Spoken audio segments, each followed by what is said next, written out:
Today's class, the another very much important topic देखिए हमने plan draft की plan में किस तरह जो है उसके जितने भी पर्टिकुलर्स थे उसको हमने देखा।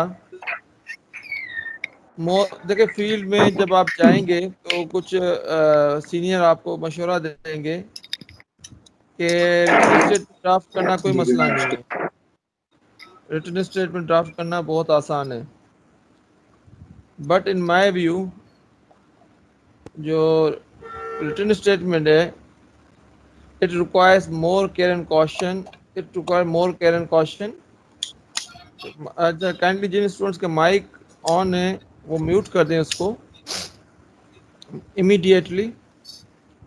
अदरवाइज अगर मैंने इसको देखा किसी का माइक अगर ऑन हुआ, अनम्यूट हुआ, म्यूट नहीं हुआ, तो I will put him -5 category. Seventh class of our semester, and we have already done the pleadings, plant, and along with beside their all the procedural laws.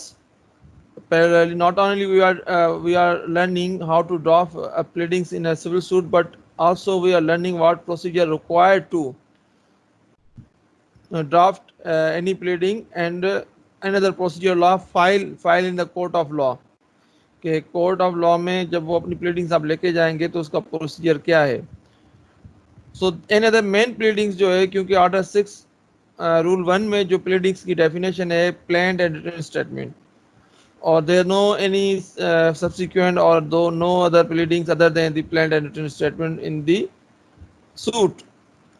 And we have already done plaint, and there is another main pleading, that is the written statement, which is very much important, very much necessary, and which is also very जो है उसको कहते हैं कि written statement जो है जितना plan draft करने में आपको केयर एंड कॉशन करनी पड़ती है, तो इतना ही रिटन स्टेटमेंट, क्योंकि रिटन स्टेटमेंट में सिर्फ only you have to mention the denial and admission and the further facts which are required to clarify your answer.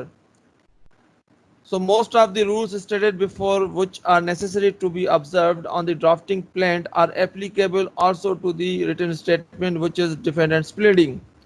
जो हम रूल्स ड्राफ्टिंग के प्लान के लिए पढ़ चुके हैं, ऑर्डर 6 के जितने भी फंडामेंटल रूल्स थे regarding to draft the plaint, same rules will apply on the how to draft a written statement, what to draft in written statement, and what are the requirements. Besides, there are some rules in order 8 which are especially applicable to written statement. The defendant's written defense or pleading is written a statement in Pakistan.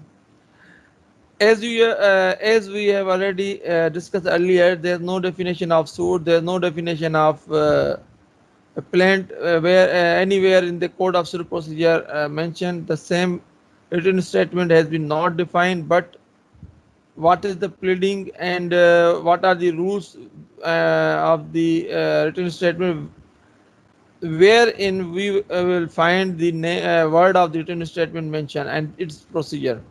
Written statement क्या होता है वहाँ कहीं भी CPC में mention नहीं है, लेकिन जो वर्ड रिटन स्टेटमेंट में है वो ऑर्डर 6 में और ऑर्डर 8 में जो है उसका हमें प्रोसीजर मिलता है। तो वहाँ से ये मिलता है कि रिटन स्टेटमेंट जो है लीगल टर्मिनोलॉजी है, लेकिन ये लीगल टर्मिनोलॉजी इसका मकसद क्या है has been not defined, only procedure has been defined.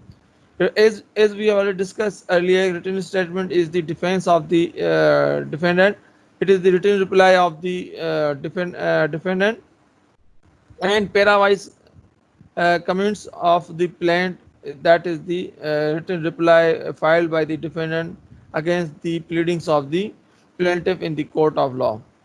Before proceedings to draft a written statement, it is always necessary for a pleader to examine the plaint very carefully and drawn up the defense is available. A written statement should be drafted with the same care and perhaps with more care than the plaint. Before drafting a written statement, and you must have a copy of plaint with you, and thereafter you have to carefully read out the all contents of the plaint. Written statement को draft करने से पहले plaint की copy आपको पढ़नी पड़ेगी, उसका होना लाजमी है, और उसके साथ अटैच ऑल द डॉक्यूमेंट्स, जितने भी रिलेवेंट डॉक्यूमेंट्स हैं जिस पे प्लेंटिव रिलाई करता है, उसका भी होना लाजमी है। इसको before draft single word of the written statement you have to examine each and every para of the plaint and each and every document and the material which is defined in the document you have to examine with more care and caution, and you have to examine, look into the plant not only single time but multiple time. उसको एक दो दफा पढ़ने के बाद, once you understand fully the contents of the plant, thereafter you will advise to draft the written statement on the that pleading. जो plant है उसको एक नहीं दो तीन दफा केयरफुली पढ़ के उसमें से पॉइंट्स जो हैं उसको हाईलाइट करके, तो उसके बाद फिर आप रिटन स्टेटमेंट को ड्राफ्ट करना स्टार्ट करें। रिटन स्टेटमेंट फाइल करना क्यों नेसेसरी है, उसके लिए हमें ऑर्डर 8 रूल 1 उसको एक दफ़ा एग्जामिन करना होगा। उसके जितने भी सारे रूल हैं उसको हमने एक दफ़ा ज़रूर पढ़ना चाहिए।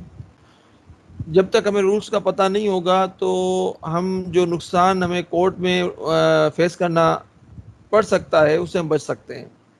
अब वो कौन से नुकसान है, क्योंकि ऑर्डर 8 रूल 1 कहता है कि every defendant has to file written statement and that written statement has to be filed within 30 days when copy of the plant has been received. Once if written statement not ready within 30 days, then court will give two opportunities, two adjournments to the defendant to file a written statement, but each opportunity consists of the 15 days, and thereafter defendant will not provide the further time if defendant failed to file a written statement. But it is a discretionary power of the court. Court may grant him more time and depend upon the circumstances of the case. जो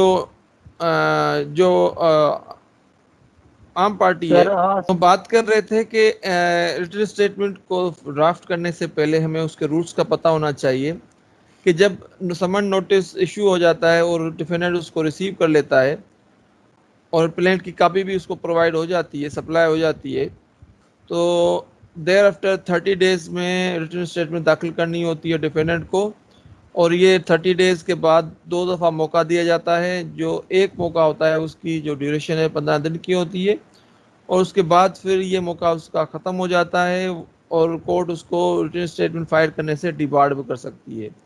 लेकिन this is the discretionary power of the court. Court can grant him more time, give him more opportunity, because the sole aim is that कि जो case हो वो किसी technicalities पे ना decide हो, rather court will try its level best, the matter should be decided on merits, only merits।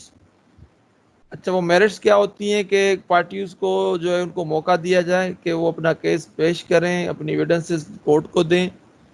इस तरह कोर्ट को हेल्प होती है कोई प्रॉपर और just and clear decision announce करने में। ऑर्डर 8 रूल 1 की हम बात कर रहे थे, अगर इसकी कोई वायलेशन करेगा और उसमें उसने कोर्ट के अहकामात को इग्नोर किया और वो उसको फाइल नहीं करा, तो फिर कोर्ट के पास क्या ऑप्शंस है? तो कोर्ट के पास जो ऑप्शंस हैं वो ऑर्डर 9 क्लियर है। ऑर्डर 9 जो है that is concern with the appearance of the parties. Parties का मतलब है मींस प्लेंटिफ एंड डिफेंडेंट। अब अगर प्लेंटिफ नहीं आ रहा या प्लेंटिफ कंप्लाई नहीं कर रहा with the order of the courts, then court can dismiss the suit of the plaintiff. Court will not give him relief.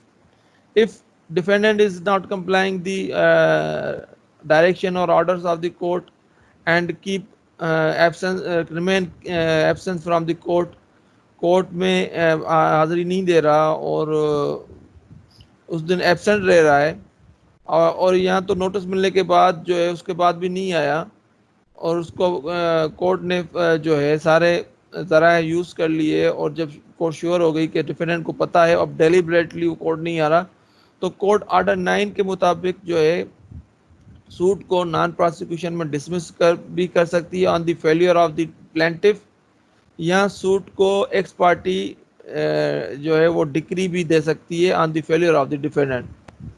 तो एक्स पार्टी डिक्लेयरिंग का मतलब ये होता है कि in the absence of the defendant court pronounce the judgment in favour of the plaintiff.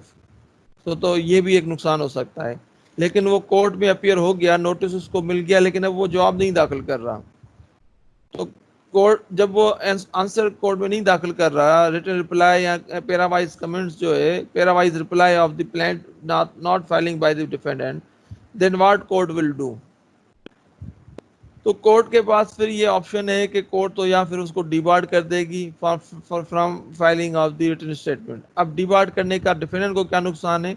अगर once defendant declare debarred on and thereafter he will not file written statement until unless from the permission of the court.